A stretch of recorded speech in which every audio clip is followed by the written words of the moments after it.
ஓராண்டுக்கு முன்னால் நான் பதவிக்கு வந்தேன். இந்த ஓராண்டில் 3 முக்கியமான காரியங்களை செய்திருக்கிறேன். 1. சுயமரியாதை திருமணத்திற்கு சட்ட அங்கீகாரம். 2.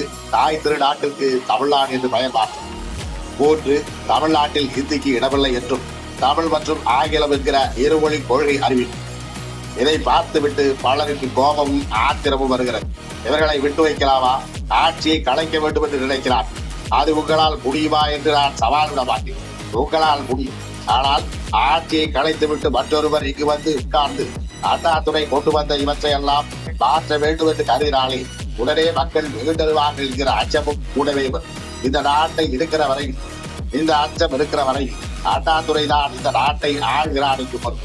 இந்த அச்சம் எவ்வளவு காலத்திற்கு இருக்கிறதோ அவ்வளவு காலத்திற்கும் ஆட்சியில் யார் இருந்தாலும் இல்லாவிட்டாலும் அண்ணாதுரை தான் இந்த நாட்டை ஆழ்வதாக கூடும்.